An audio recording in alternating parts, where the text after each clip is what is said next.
Avant de commencer, permettez-moi de vous rappeler que j'ai changé de pseudo, le nom de la chaîne, Ryuzaka est devenu Yams, mais le contenu reste le même. Ne vous inquiétez pas, j'ai expliqué les raisons du changement de pseudo dans ma vidéo sur la marine que je vous invite à regarder entièrement. Maintenant, place à la vidéo. Marco, commandant de la première division de Barbe Blanche et ancien ami de Nekomamushi et Inuarashi, faisait initialement partie des plans pour les puissants alliés afin de combattre Kaido. Seulement, ce dernier refusa, expliquant qu'il ne peut quitter l'île natale de son défunt capitaine Barbe Blanche afin de la protéger. Chose logique vu que tous les territoires de Barbe Blanche ont été attaqués à la fin de la guerre de Marineford. Enfin, presque tous, puisque cette île, trésor important pour le père, a été protégée par le fils Marco depuis la fin des aventures de l'équipage. Mais est-ce réellement la seule raison? Quel est le message que Marco a voulu transmettre à Luffy via Nekomamushi? Et est-ce que Marco sera bel et bien tranquille jusqu'à la fin du manga? C'est ce que nous allons théoriser, mais avant de commencer, je t'invite à laisser le pouce bleu en fin de vidéo si cette dernière t'a plu.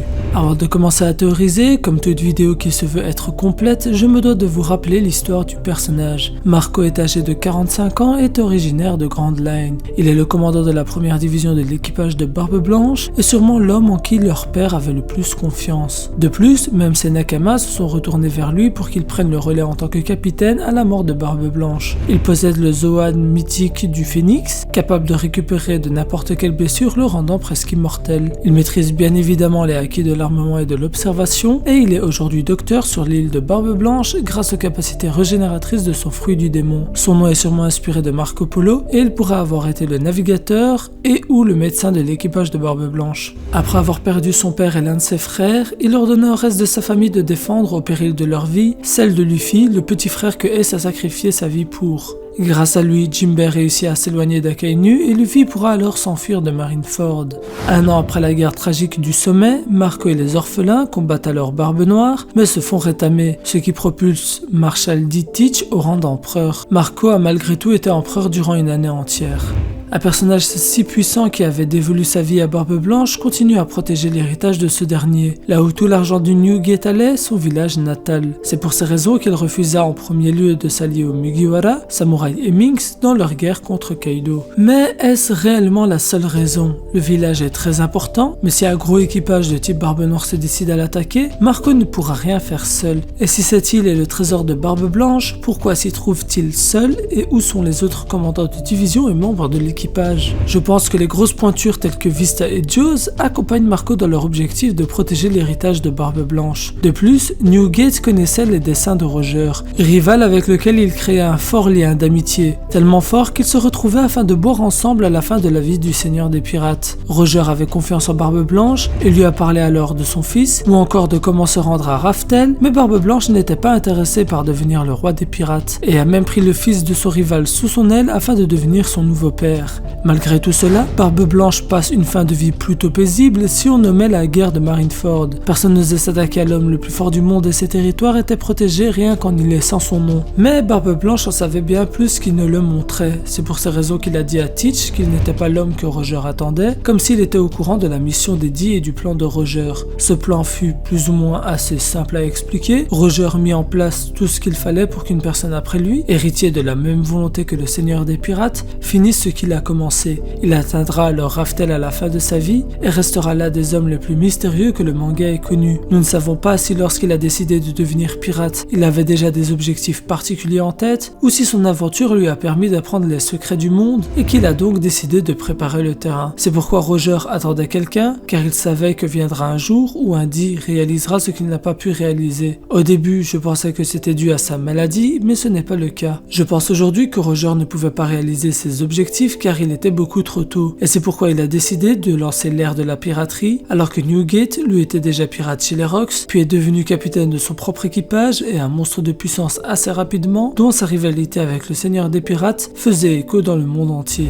Barbe Blanche connaissait donc les objectifs de Roger et sait quel genre de personne il attend, mais puisque lui n'est pas intéressé par devenir le Seigneur des Pirates, mais qu'il savait qu'il faudrait qu'un jour cet héritier de la volonté de Roger atteigne Raftel, il aurait pu cacher le dernier Road Poneglyph qui a soi-disant disparu, non pas pour avoir une chance d'atteindre l'île légendaire, mais bien pour empêcher un autre empereur ou pirate de le faire. Il l'aurait donc caché sur l'île où se trouve aujourd'hui Marco, et Marco savait très certainement que si le Road Poneglyph était caché ici, c'était bien pour des raisons précises. Alors je sais, vous me répondrez que le dernier road poneglyph se trouve à Elbaf, sous la protection de Shanks. Et je tiens à rappeler que cette affirmation ne reste que théorique aujourd'hui, et que même si j'aime beaucoup cette théorie et que j'y crois assez bien, rien ne nous empêche de voir les choses autrement et d'imaginer une toute autre théorie sur le même sujet. Maintenant que les choses ont été mises au clair, nous pouvons passer à la suite de la théorie qui pourrait fonctionner sans que ce que j'ai dit précédemment soit avéré. Le mystérieux équipage de Barbe Blanche n'aurait donc pas entièrement cessé ses activités et seuls ceux en qui Marco a une confiance absolue seraient mis au courant de l'information de la position du road poneglyph et de la mission de le protéger. C'est pourquoi l'équipage fut éparpillé partout dans le monde et que certains sont hélas tombés face à Weeble, manipulés par sa mère Miss Packins,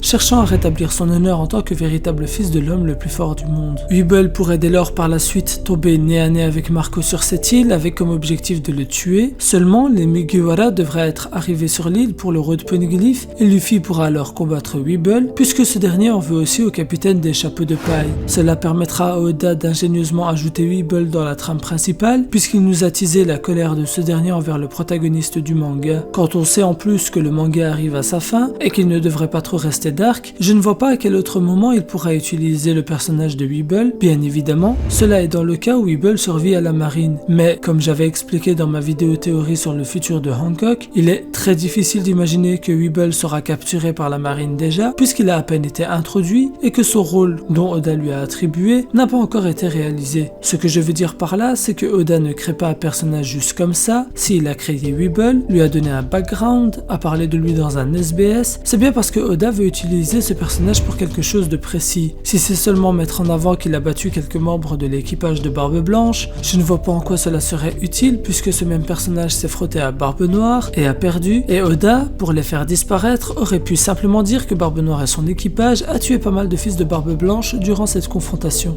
En conclusion, Weeble aura un rôle selon moi dans la suite du manga, mais comme Oda voit une ligne directrice de fin assez courte, qu'il ne devrait plus rester énormément d'arc puisqu'il pense pouvoir finir en 5 ans, Weeble devra intervenir dans cette course au road poneglyph dans laquelle Luffy s'est lancé. Après Wano Kuni, Luffy possédera logiquement des copies de 3 road poneglyphs, celui de Zou, celui de Whole Cake Island, ainsi que celui de Kaido gardé à Onikashima, et devra trouver le dernier disparu. Il pourrait bien évidemment être à Elbaf, mais je vois cet arc comme un arc intermédiaire, un arc assez court qui aura pour but de développer le personnage d'Usopp et pourquoi pas les affiliations de l'île Elbaf avec Shanks. Ce road poneglyph pourrait être même la raison de la confrontation Luffy-Barbe Noire sur les terres de l'ancien empereur Barbe Blanche. Luffy, accompagné de Marco et pourquoi pas Joes et Vista et d'autres membres cadres dignes de confiance de Marco, se battront avec Weeble et pourquoi pas Barbe Noire. La dernière partie de la théorie se concentre sur le message que Marco veut transmettre à Luffy. En effet, Marco a transmis un message à Luffy via Nekomamushi et il n'est en réalité pas difficile de proposer quelques messages possibles quand on analyse la situation ainsi que le passé commun de Marco et Luffy, à savoir Marineford. En effet, en premier lieu, Marco pourrait mettre tout simplement en garde Luffy de son némésis, à savoir Barbe Noire. Marco connaissait la particularité physique du corps de Barbe Noire, ayant sûrement été le médecin de l'équipage de Barbe Blanche. Et s'il s'agit du personnage que possède la capacité de révéler cet énorme secret sur le plus gros antagoniste des Mugiwara sur la route du Seigneur des Pirates, alors il serait intéressant que Luffy soit mis au courant de cette anomalie physique via le message de Marco. Car Marco est celui qui a donc lancé le premier indice, ou peut-être le deuxième, sur cette dite anomalie. Si le premier était en réalité le « ce n'est pas il mais eux » de Luffy et Zoro à Jaya. Mais cela reste le sujet d'une autre théorie et je n'ai pas envie de m'éparpiller sur différents sujets. Donc la première possibilité serait que ce message soit en lien avec Barbe Noire et son anomalie physique. La seconde est qu'il s'agirait d'un message en lien avec une possible faiblesse de Kaido, qui pourrait rééquilibrer un tant soit peu le combat entre les Mugiwara et les empereurs. Marco serait au courant d'un point faible pour Kaido, grâce à l'époque où Barbe Blanche et Kaido étaient sur le même navire, mais sans se mentir, cette possibilité est assez faible. La troisième est qu'il lui indique l'emplacement du dernier road poneglyph, et la dernière possibilité est qu'il s'agit d'un message par rapport à Ace. Et honnêtement, cette quatrième et dernière possibilité ne serait que du pur fanservice, si cela n'apporte pas grand chose à l'œuvre, et aurait tué un moment important pour absolument rien d'intéressant. Vous l'aurez compris, je ne suis pas du tout fan de cette possibilité, même si je sais que Ace est un personnage méga apprécié au Japon.